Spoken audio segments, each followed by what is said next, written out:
Yoo yaashamaa akkam jirtu nagaaf jaalalli waaqayyoo bakka jirtan hundatti isiniif haa baay'atu. Kun YouTube chaanalii Boonsaa Addisuu Guuteetii haaraa yoo taatan subscribe gochuudhaan maatii keenyatti dabalamaa. Viidiyoowwan nuti yeroo yerootti gadhiisnu dafanii akka isin ga'anii mallattoo beelii banaa gochuu hin dagatina. Paastaroonnii fi raajonni maqaa amantaatiin waliin dhahan maaliif Itoophiyaatti baay'atan jechuudhaanii BBC Afaan Oromoo gabaasa dheeraa gabaase. Citiiwwan adda addaas gadi baasee jira. Paastaroonnii fi raajonni maqaa amantaatiin waliin dhahanii saba Itoophiyaatitti maaliif baay'atanii? Kun mata duree ijoo fi ajandaa yeroo ta'us nutis akka armaan gaditti qindeessinee jirra. Keessumaa raajota naannoo keenyatti jiranii fi gidduu kana du'a dargaggeessa tokkootti wal qabatee ajandaa guddaa ta'ee kan jirudha. Itoophiyaatti yeroo dhiyoonas namoonni ofii isaanii raajii yookaan paastarii jechuun of waaman garuu yakkaawwan adda addaa raawwachuun himannaan irratti ka'uu mul'ataa jira. Yeroo tokko tokkos gochaan namoonni hordoftoota isaaniitiin paastarii raajii nama waaqaa jedhamu waaman kunneen miidiyaa hawaasaa irratti ijoo dubbii ta'ee turee jira. Namoonni kunneen birrii akkasii baay'isan hordoftoota amantichaa irraa maallaqa akka fudhatan, karaa raajiitiin maallaqa akaawuntii baankii keessaa akka gashan, akkasumas hojiiwwan raajii adda addaa akka raawwatan yoo dubbatan ni dhaga'amu. Akkasumas nama du'e ni kaafnaa jechuun wayita boolla quchisiisan dubartoota hedduu gudeeduun kan itti murtaa'ee jiraachuun gabaafamaa turee jira. Hordoftoonni amantichaas dhaabbata yookaan miidiyaa BBC dubbiseen taateewwan dureewwan amantaa wangeelaa irratti ta'an kan ka'an kun namoota dhiyeenyatti beekan irraa ga'uu fi ofii isaaniis akka beekan ni dubbatu. Dureen waldaa Londanitti argamu Phaawulos Fiqaaduu isaan kunneen amantoota wangeelaa bakka hin bu'an. Amantaadhaanis nu waliin tokko miti. Isaan amantoota waan jedhamaniif qofa akka qaama keenyaatti hin ilaallu. Amantaadhaan tokko miti.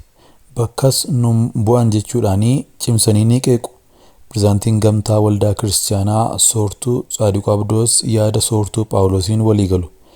Barsiisaan Teoloojii Takkaalii Nagaa gama isaatiin biyyoota lixaa keessatti namoonni akka Paaster Preener akka jedhaman kaasuun kunis daldaltoota jedhamuu jedhan.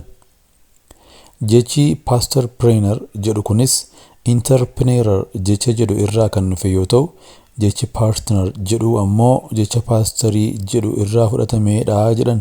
Kanaafuu dureewwan amantaa dhaabbilee amantaa keessatti gocha yakka adda addaa raawwatan kunneenis maallaqaan alatti waan biraatiifis kan yaada hin qabnedha jedhu. Raajiiwwan sobaa maaliif baay'atan? Raajonni sobaa kunneen kan baay'atan Itoophiyaa keessatti qofa akka hin taane Paaster Tsaadiquu Abdoo fi Phaawulos Fiqaadaa ni dubbatu. Taateen akkasii kunis Naayijeeriyaa, Afrikaa Kibbaa, Zaambiyaa akkasumas biyyoota guddatan tokko tokko keessatti kan mul'atanii fi taateewwan addaa mudachuu miidiyaaleen gabaafamaa ture. Barsiifsonni kunneen barnoota dogongoraa fi leenjii karaa Ameerikaa Kaabaa, Naayijeeriyaa, Afrikaa Kibbaatii gara Itoophiyaa kan seenan ta'uu himani. Keessartuu jedhu Paaster Tsaadiquun namni Bushirii jedhamu Afrikaa Kibbaa irraa gara Itoophiyaatti erga dhufanii booda dargaggoonni Itoophiyaa daandii kan hordofuuf yaalu. Hordoftoonni amantichaa dhaabbanni yookaan miidiyaan BBC dubbise tokko tokkos akka jedhanitti namoonni fedhii isaaniitiin ka'uun macaafa qulqulluu jallisanii namoota kiisii isaanii guuttachuuf barbaadan akka baay'atanii jiru jedhan. Kanaaf ammoo namoonni akka barbaadanitti waldaa mataa isaanii dhaabuu isaaniitii jedhu. Kana dura namoonni hubannoo wangeelaa isaan qabaniif naamusni isaanii qoratamuun gara tajaajilaa seenuu turan. Amma garuu waltajjiiwwan isaaniitiin uuman irratti waltajjiiwwan ofii isaaniitiin uummatan irratti akka barbaadanitti carraa fedhan argatu jedhu barsiisaan teoloojii Dr. Takkaalin. Aduwaawwiin aangootti dhufuu hordofuun amantoonni hedduun leenjiif qophii gahaa malee gara amantichaatti makamuu isaanii hordofee iddoowwan hooggansaaf isaan namootuma kunneen qabamuun kan rakkoo kana fide natti fakkaata kan jedhan ammoo maqaan isaanii akka hin eeramne kan gaafatan barsiisaa teoloojii kan biraati.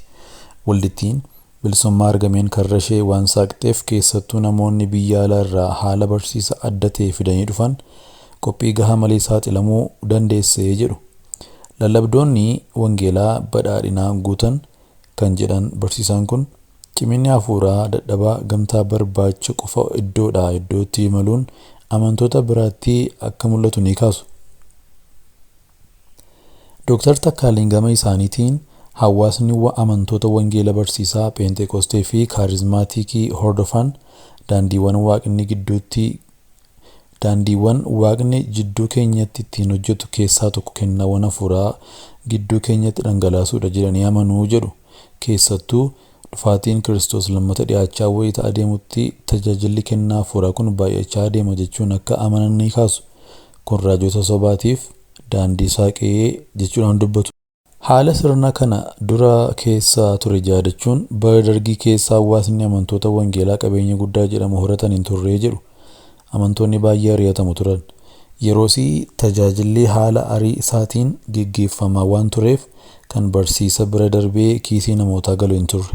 Amma garuu waldaaleen ari'atamuu sanarraa bilisa taanaan akkuma namoota amantaa bira keessa jiranitti maallaqa karaa sirrii hin taaneen gara kiisii isaaniitti kanneen galchuu barbaadan uumamuun isaanii hin oollee jedhu. Ibsa yaalii waliigala gamtaa waldaalee amantoota wangeelaatiin akka lakkoofsa Itoophiyaatti bara 2009 baasanii turan irratti malawwan itti barsiisni dogongoraa kunneen ittiin dabarfaman keessaa miidiyaalee akka TV fi miidiyaalee hawaasaa duraan kan heeraman ta'uu kaasu ture. Dr. Takkaaleen gama isaaniitiin carraa miidiyaalee hawaasaa uuman bal'aa ta'uu kaasuun dur namni dibata qaba jedhee yaadu tokko tajaajiluu yoo yaadutti hawaasa biratti eegalee xiinxalamuuf ilaalamuu qaba ture.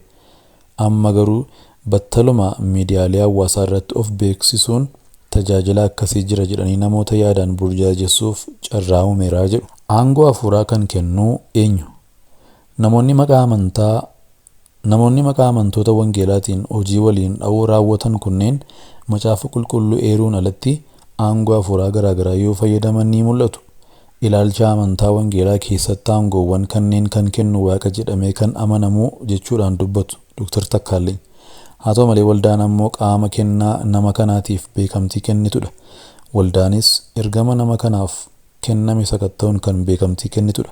Haa ta'u malee nama tokko aangoo kan kennitu waldaa osoo hin taane kennaa jireenya isaa keessatti calaqqisuun kan mirkanaa'udha jedhu. Kanaafuu tajaajila wangeelaa soortuu lubummaa fi kan kana fakkaatan haaluma kanaan ta'uu soortuu Phaawulos irratti waliigalu. Amma rakkoo uumaa kan jiran kanneen hooggansa tokkichaan socho'an abbaa waldaa isaan kan ofii muudanis isaanuma. Qaamni itti gaafatamaa ta'an kan biraan hin jiru jedhu Phaawulos qaadu. Yeroo tokko tokko amantaan kennaawwan waaqaan hooggantoota waldaatiin ni dhabama jedhu waan jiruuf kanneen qaawwa kana jidduutti uumamuun fayyadamuun uummata saamaniif karra saaqa. Raajonni sobaa mallattoolee itti adda baafamuu qabu. Raajonni sobaa mallattoolee ittiin adda baafaman qabu. Barsiiftonni teewooloojii miidiyaa BBC'tti dubbatanii sagalee tokkoon amalli isaanii jalqabumaa ergaawwan raajota sobaa eenyummaa isaanii ijaaruu irratti fuulleffataa jedhu. Haala barsiisota amantaa kaanii adda ta'een gochaa fi barumsi barsiisan hundaan galma isaanii dhuma amantootaa biratti raajii uumuu, kana keessatti guddinni isaanii dubbachuu, dhumarratti fakkeenya ofii isaanii uumanii fayyadamuun maallaqa ofii isaaniif sassaabbachuutti akka qajeelan irratti waliigalu.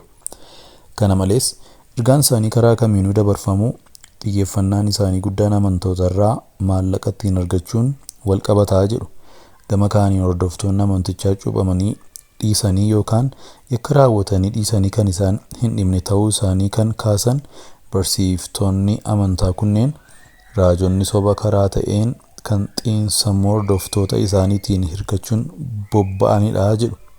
Kanaafuu hordoftoota isaanii kanneen cubbuu raawwatan hundi akka ittiin gaddineef jecha balleessaa qabda jedhanii hin jedhanii jedhu. Qaamni haguuggii tajaajila kaawwate kamuu haguuggii tajaajilummaatiin nama kaan irratti badii raawwachaa balleessaa nama kaan ittiin gaafatamuun sababiin gaafatamneef hin jiru jedhu.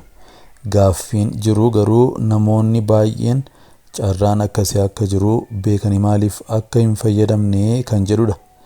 Namoonni badii irratti raawwatame dhageessifachuuf yaalan irratti doorsifni irraa akka ga'e akka beekan kaasu Dr. Takkaaleen. Miidhamtoonni akeekkachiifni kennameef waan jiraniif danqaan sodaa jiraa jedhu. Kan biraa immoo gara seeraa deemuun iyyata dhiyeeffachuuf namoonni kunneen badii isaan irratti raawwachuuf ragaa dhiyeessuun yeroo baay'ee rakkisaadha.